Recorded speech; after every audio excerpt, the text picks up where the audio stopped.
We're here because free speech is under attack. We're here because people are being convinced that socialism works. We're here because people are being judged guilty until proven innocent. We are fighting back with facts. This is not a safe zone, so buckle up, Buttercup. This is the raw, naked truth.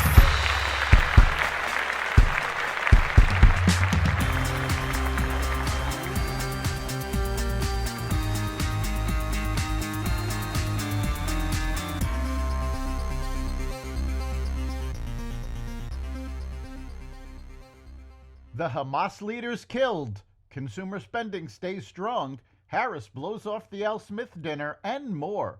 Welcome to the Raw Naked Truth. I'm your host, Eric Lopkin, and here's the news you need to know. Hamas leader Yahya Sinwar has been killed during an Israeli military operation in the Gaza Strip, the Israeli Defense Forces announced Thursday.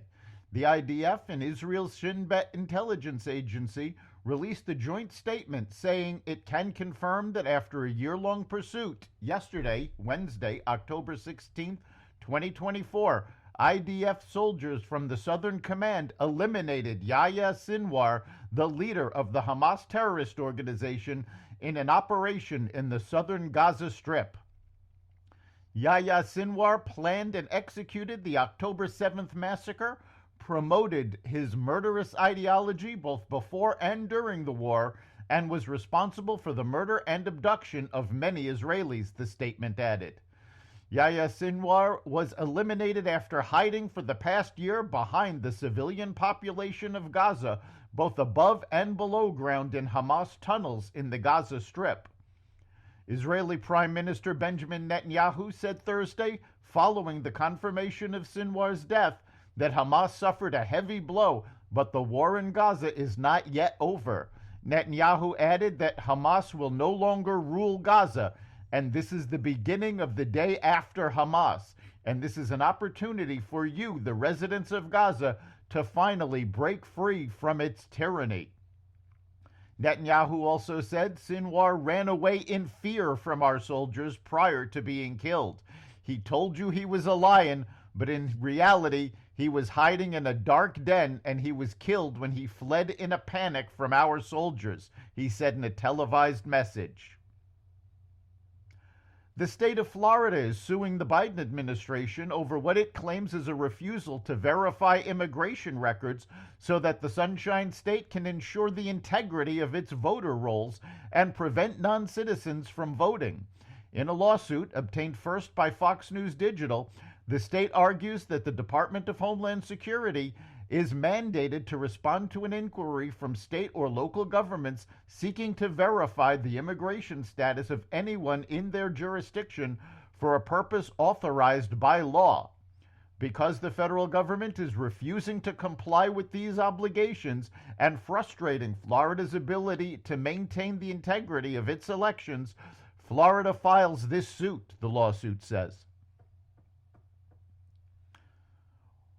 While Vice President Kamala Harris didn't attend the Alfred E. Smith Memorial Foundation dinner in New York last night, there were plenty of famous faces there, and some of them were on the receiving ends of jokes.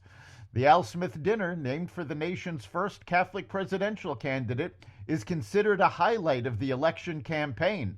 Politicians from both sides of the aisle break bread and trade good-natured jabs at the charity dinner, which is aimed at raising funds for women and children in need.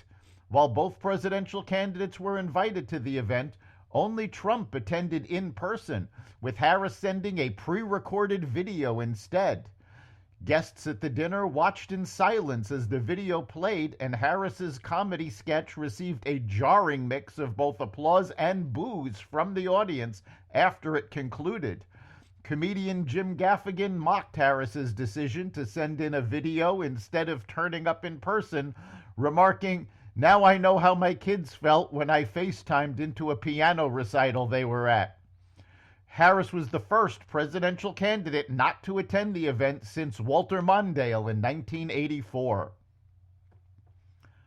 Consumer spending held up in September, underscoring a resilient economy that is now getting a boost from the Federal Reserve, according to the Commerce Department. Retail sales increased a seasonally adjusted 0.4% on the month, up from the unrevised 0.1% gain in August and better than the 0.3% forecast that was expected. Excluding autos, sales accelerated 0.5%, better than the forecast for just a 0.1% rise. The numbers are adjusted for seasonal factors, but not inflation, which rose 0.2% on the month as measured by the Consumer Price Index.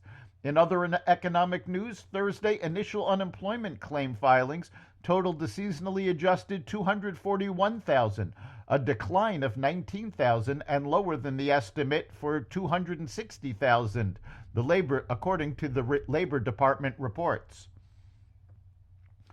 Meta laid off employees at Instagram and WhatsApp. The social media giant made a series of cuts across various departments as part of a reorganization. A Meta spokesperson confirmed there were layoffs aligned with long-term strategic goals and location strategy. Meta also recently fired about 24 employees for abusing $25 Uber Eats and Grubhub credits, the Financial Times reported. Staff members were allegedly using the company perk, which is meant for employees in locations without cafeterias, to buy household items like laundry detergent instead of food. The moves come about 2 years after Meta laid off tens of thousands of employees as part of CEO Mark Zuckerberg's Year of Efficiency. China's economy slowed in the third quarter, a deceleration that highlights the urgency of Beijing's recent pivot towards greater support for growth after months of hesitancy. Investors' initial euphoria over Beijing's weeks-long barrage of stimulus measures and messages of reassurance has faded. However, as doubts have crept in over just how effective any planned stimulus will be at reviving up the ailing economy and bringing a festering property crisis to a close. Key details remain unclear, including critically how much more Beijing intends to borrow to finance its support plan and what exactly it intends to spend it on. That's the Raw Naked Truth. You can catch every episode of The Raw Naked Truth at xvadio.com, the Apple Podcasts app, Google Podcasts, Spotify, iHeartRadio, Audible, Amazon Music, and other platforms that respect freedom of speech. We'll see you next time.